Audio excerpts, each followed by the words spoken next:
Little House on the Prairie series by Laura Ingalls Wilder.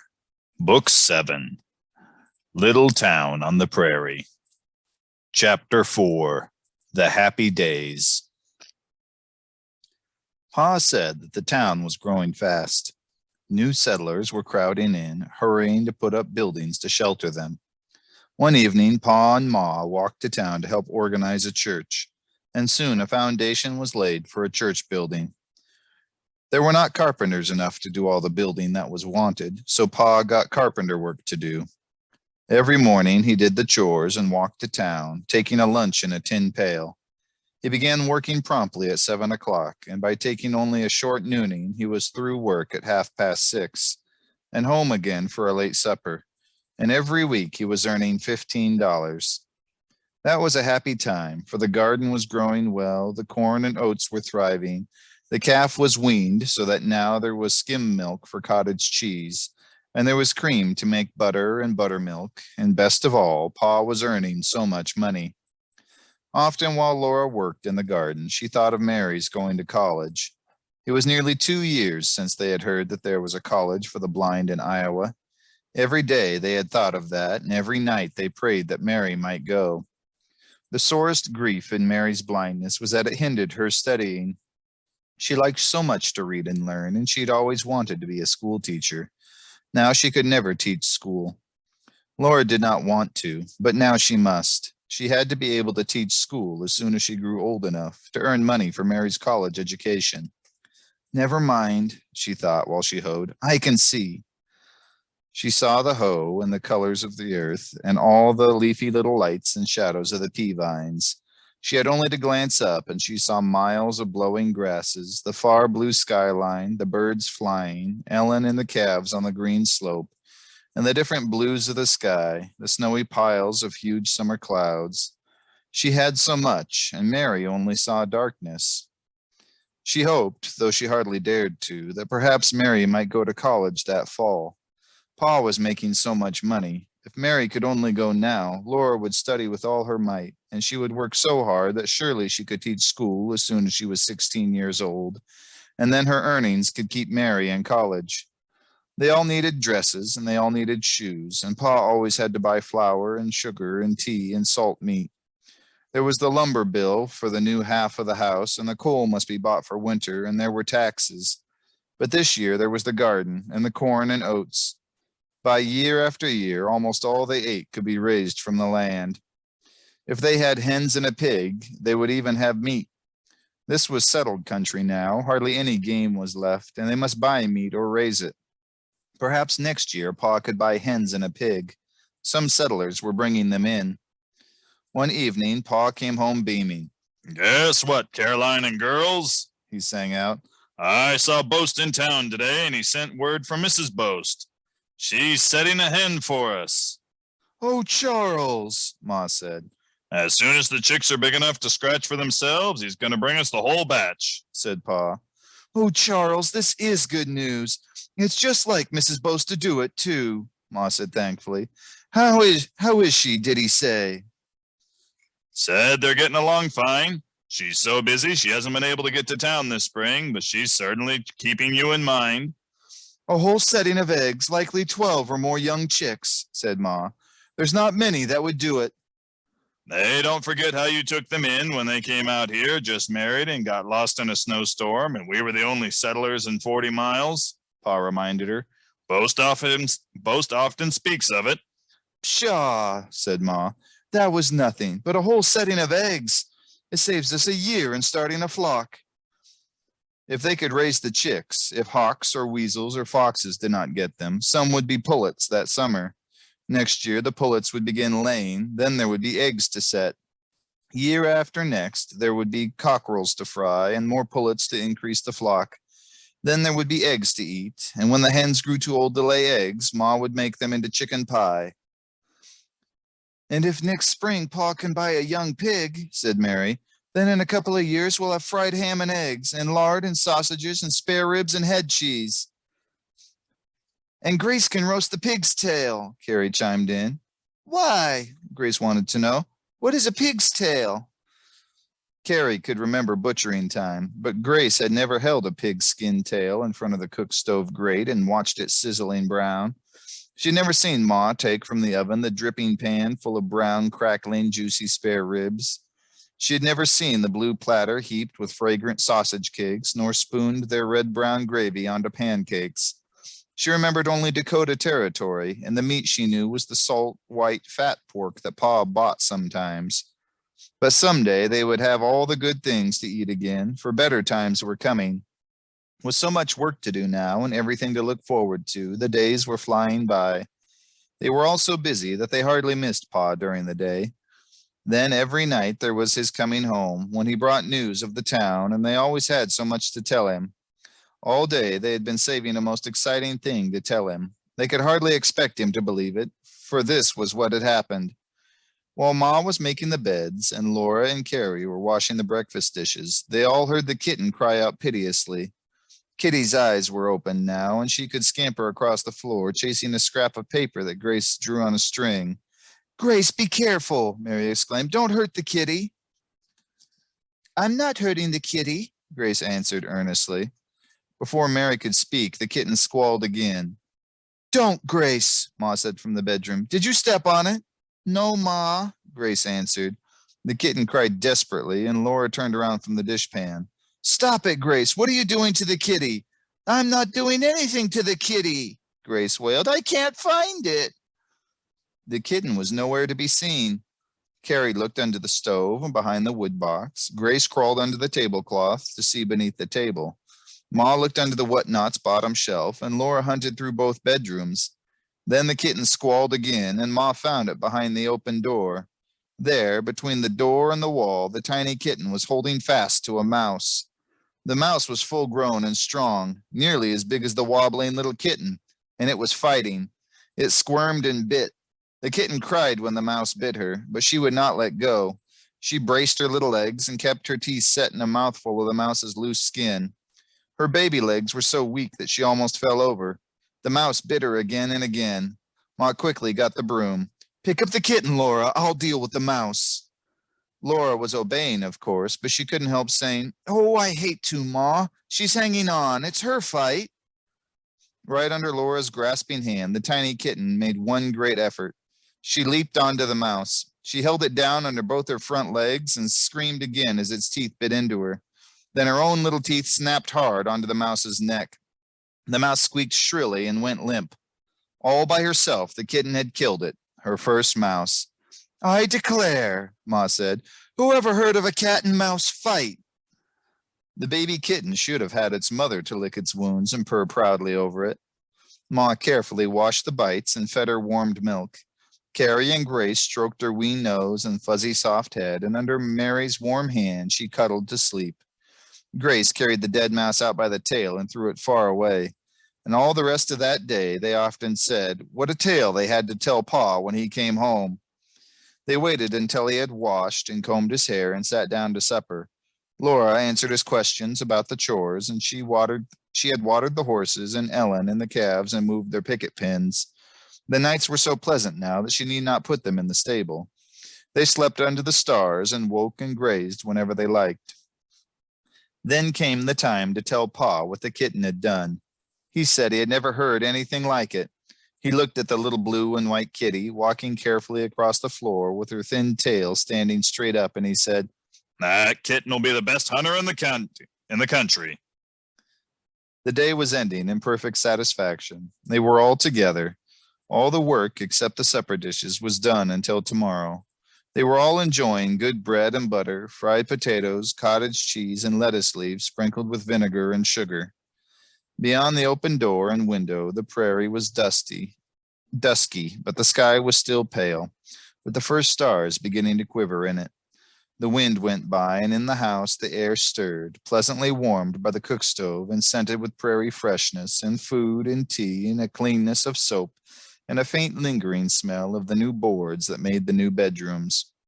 And all that satisfaction, perhaps the best part, was knowing that tomorrow would be like today, the same and yet a little different from all other days, as this one had been. But Laura did not know this until Pa asked her, "How would you like to work in town?" Little House on the Prairie series by Laura Ingalls Wilder. Book 7, Little Town on the Prairie. Chapter 5, Working in Town. No one could imagine what work there could be for a girl in town if it wasn't working as a hired girl in the hotel. It's a new idea of Clancy's, Pa said. Mr. Clancy was one of the new merchants. Pa was working on his store building. We've got the store pretty near finished, and he's moving in his dry goods. His wife's mother's come west with them, and she's going to make shirts. Make shirts, said Ma. Yes, so many men are batching on their claims around here that Clancy figures he'll get most of the trade in yard goods, with somebody there in the store making them into shirts for men that haven't got any women folks to do their sewing. That is a good idea, Ma had to admit. You bet. There's no flies on Clancy, said Pa. He's got a machine to sew the shirts. Ma was interested. A sewing machine? Is it like that picture we saw in the inner ocean? How does it work? About like I figured out it would, Pa answered. You work the pedal with your feet, and that turns the wheel and works the needle up and down. There's a little contraption underneath the needle that's wound full of thread, too. Clancy was showing some of us. It goes like greased lightning and makes as neat a seam as you'd want to see. I wonder how much it costs, said Ma. Way too much for ordinary folks, said Pa. But Clancy looks on it as an investment. He'll get his money back in profits. Yes, of course, Ma said. Laura knew she was thinking how much work such a machine would save, but even if they could afford it, it would be foolish to buy one only for family sewing. Does he expect Laura to learn how to run it? Laura was alarmed. She could not be responsible for some accident to such a costly machine. Oh, no, Mrs. White's going to run it, Pa replied. She wants a good handy girl to help with the hand sewing. He said to Laura. She was asking me if I knew such a girl. I told her you're a good sewer and she wants you to come in and help her. Clancy's got more orders for shirts than she can handle by herself. She says she'll pay a good willing worker 25 cents a day and dinner. Quickly, Laura multiplied in her head. That was $1.50 a week, a little more than $6 a month. If she worked hard and pleased Mrs. White, maybe she could work all summer. She might earn $15, maybe even $20 to help send Mary to college. She did not want to work in town among strangers, but she couldn't refuse a chance to earn maybe $15 or $10 or $5. She swallowed and asked, May I go, Ma? Ma sighed. I don't much like it, but it isn't as if you had to go alone. Your pa will be there in town. Yes, if you want to, you may. I don't want to leave you all the work to do, Laura faltered. Carrie eagerly offered to help. She could make beds and sweep and do the dishes by herself and weed in the garden. Ma said that Mary was a great help in the house too, and now that the stock was picketed out, the evening's chores were not so much to do. She said, We'll miss you, Laura, but we can manage. There was no time to waste next morning. Laura brought the water and milked Ellen. She hurried to wash and to brush and braid her hair and pin it up. She put on her newest calico dress and stockings and shoes. She rolled up her thimble in a freshly ironed apron. The little breakfast that she had time to swallow had no taste. She tied on her sunbonnet and hurried away with Pa. They must be at work in town by 7 o'clock.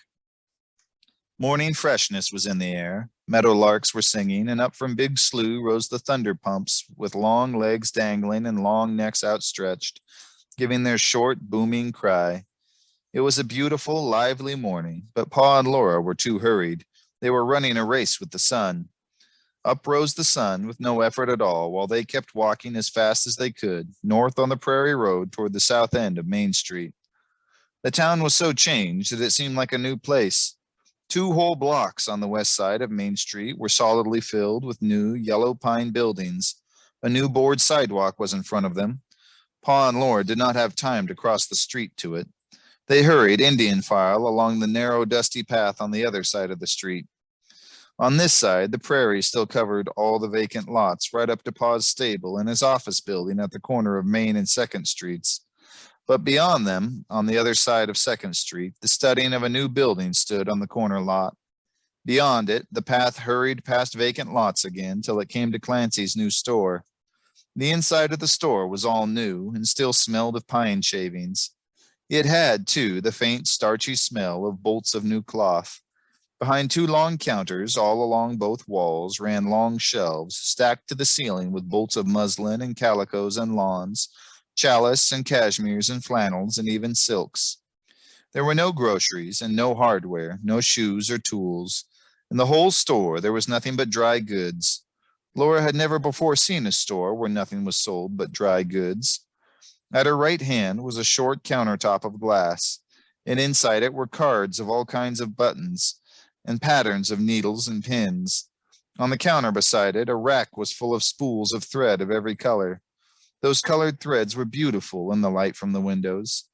The sewing machine stood just behind the front end of the other counter, near that window. Its nickel parts and its long needle glittered, and its varnished wood shone. A spool of white thread stood up on its thin black ridge.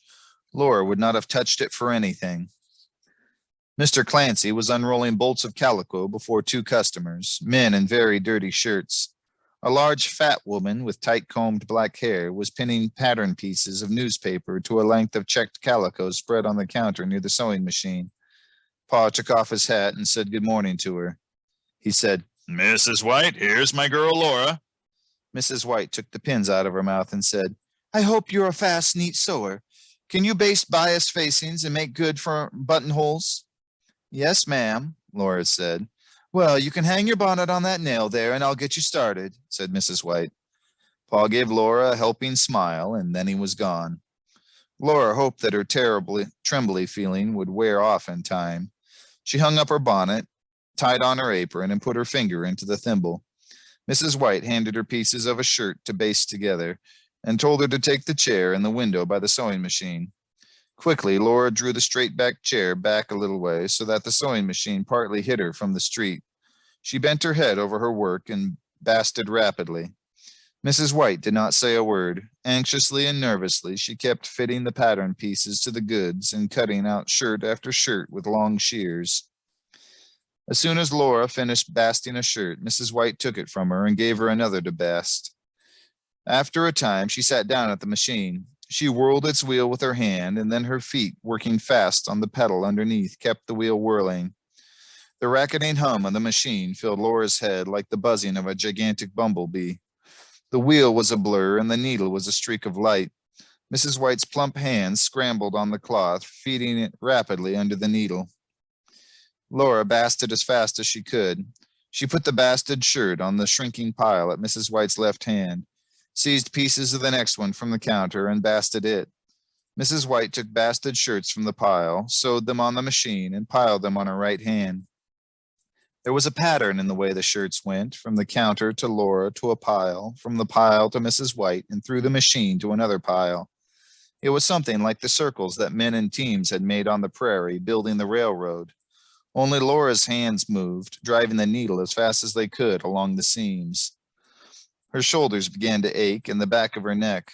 Her chest was cramped and her legs felt tired and heavy. The loud machine buzzed in her head. Suddenly, the machine stopped still. "There," Mrs. White said. She had sewed the last basted shirt. Laura still had to gather a sleeve and to bast the armhole and underarm seam, and the pieces of one more shirt lay waiting on the counter. "I'll bast that one," Mrs. White said, snatching it up. "We're behindhand." "Yes, ma'am," Laura said. She felt she should have worked faster, but she had done the best she could. A big man looked in at the door. His dusty face was covered with an unshaved stubble of red beard. He called, "My shirt's ready, Clancy?" "Be ready right about afternoon," Mr. Clancy answered. When the big man had gone on, Mr. Clancy asked Mrs. White when his shirts would be done. Mrs. White said she did not know what shirts they were. Then Mr. Clancy swore. Laura scrooged small in her chair, basting as fast as she could. Mr. Clancy snatched shirts from the pile and almost threw them at Mrs. White. Still shouting and swearing, he said she'd get them done before dinner or he'd know the reason why. "I'll not be driven and hounded," Mrs. White blazed. "Not by you nor any other shanty Irishman." Laura hardly heard what Mr. Clancy said then. She wanted desperately to be somewhere else, but Mrs. White told her to come along to dinner. They went into the kitchen behind the store, and Mr. Clancy came raging after them. The kitchen was hot and crowded and cluttered. Mrs. Clancy was putting dinner on the table, and 3 little girls and a boy were pushing each other off their chairs. Mr. and Mrs. Clancy and Mrs. White, all quarreling at the top of their voices, sat down and ate heartily. Laura could not even understand what they were quarreling about. She could not tell whether Mr. Clancy was quarreling with his wife or her mother, nor whether they were quarreling with him or with each other. They seemed so angry that she was afraid they would strike each other. Then Mr. Clancy would say, "Pass the bread," or "Fill up this cup, will you?" Mrs. Clancy would do it while they went on calling each other names, yelling them. The children paid no attention. Laura was so upset that she could not eat. She wanted only to get away. She went back to her work as soon as she could. Mr. Clancy came from the kitchen whistling a tune as if he had just had a nice, quiet dinner with his family. He asked Mrs. White cheerfully, "How long will it take to finish those shirts?" "Not more than a couple of hours," Mrs. White promised. "We'll both work on them." Laura thought of Ma's saying, "It takes all kinds of people to make a world." In 2 hours, they finished the 4 shirts. Laura basted the collars carefully. Collars are hard to set properly onto a shirt. Mrs. White sewed them on the machine. Then there were the cuffs to set on the sleeves, and the narrow hems all around the shirt bottoms to be done. Then the fronts and the cuff openings were to be faced. There were all the small buttons to sew firmly on, and the buttonholes to be made. It is not easy to space buttonholes exactly the same distance apart, and it is very difficult to cut them precisely the right size. The tiniest slip of the scissors will make the hole too large, and even one thread uncut will leave it too small.